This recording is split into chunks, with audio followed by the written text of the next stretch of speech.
Okay, so we are back interviewing another POW conference presenter. I'm excited because like people like Jennifer Cruz, who you're about to hear from, are exactly why we're holding this conference, right? So there's tons of conferences out there for practice owners and entrepreneurs, but how do we help their teams, run better scheduling, billing, all that kind of stuff? That doesn't exist. So this is why we created this conference. Folks like Jennifer are exactly who we want you to hear from. So, real quick, give us the introduction, Jennifer. Who are you? Where are you? What do you do? How many clients, clinicians, all that kind of stuff?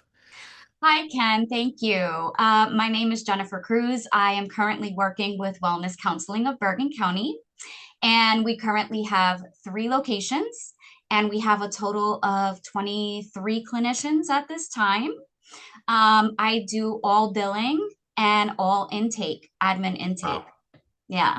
So you sing and dance, all right? Yes. You do both. Yes. Yeah, I wear many hats. yeah, gotcha. And roughly, how many clients do you guys see a week across those three offices?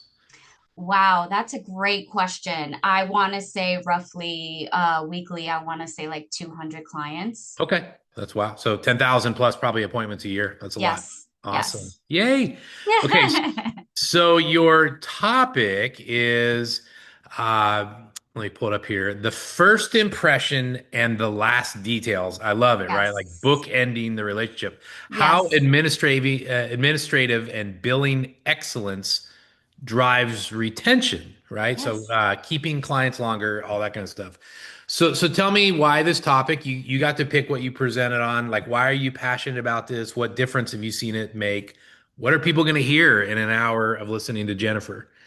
Well, Ken, honestly, I can say that billing is the first real client interaction, Hmm. and having operational clarity directly impacts your retention.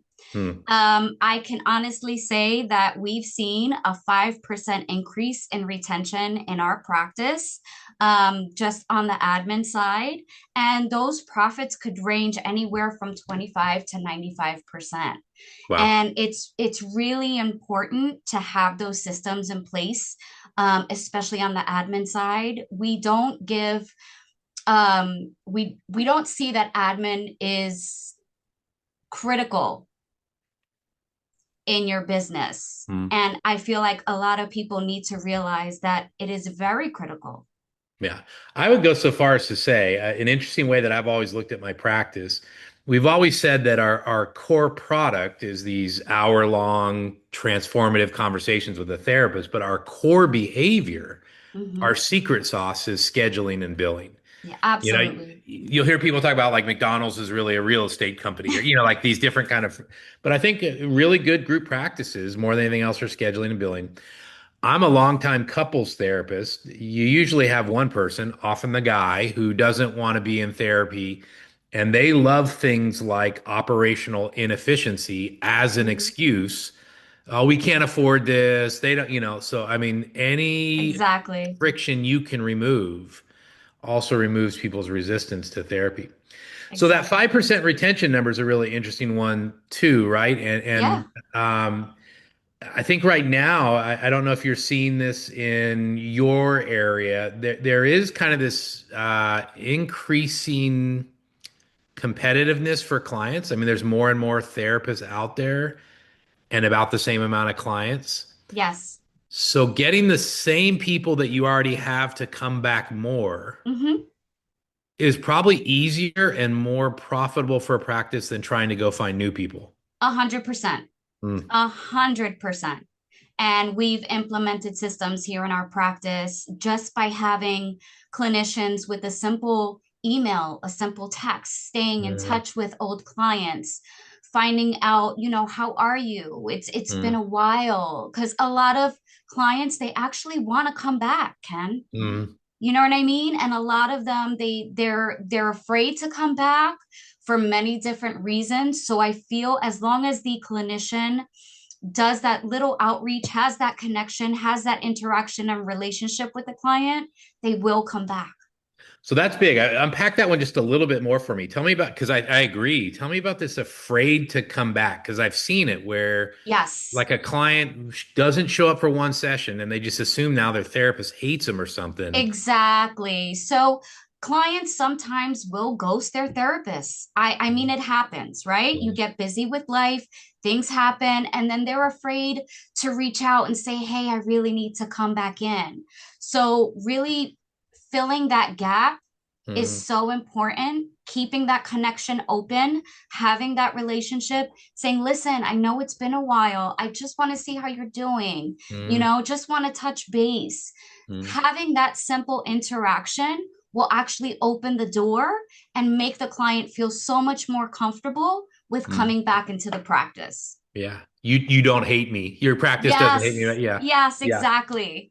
Yeah. Just the opposite. And the funny thing too is, I mean, we're talking about client retention, but I think clinician retention is impacted by client retention. Clinicians get in Absolutely. their own head. Nobody likes me. My clients don't come back.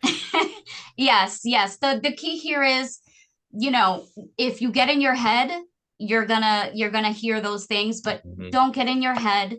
Just know that everybody's going through something, and Mhm. keeping that relationship open is key. Yeah.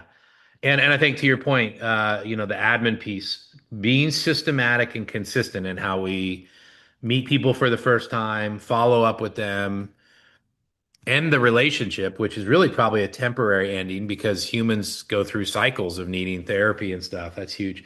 So I hope everybody comes and sees you in this at the POW conference and sees your session. If for some reason they can or they can't be there, and they were bending your ear and saying, Jennifer, I've got to get a handle on our administrative side. We are missing Yes. opportunities. What is the first thing you would point them towards? Is it a book to read? Is it an analysis of certain numbers? If somebody was trying to get a handle on doing admin better, what's the first step? I would honestly say that billing confusion is one of the top three non-clinical reasons for client dropout. Hmm. And I think you should really start looking at your systems that are in place Hmm. and making sure that your admin team is giving clarity. Because if Hmm. you're clear and you're consistent, that just opens the door trust-wise with your clients. Hmm. There's no reason left for confusion. You Hmm. have to be clear and you have to be consistent, Ken. Hmm. Well, to that point, I think even in our industry, a lot of our admin team are new to our industry as well. They come here from some, or they were working in dental or something else.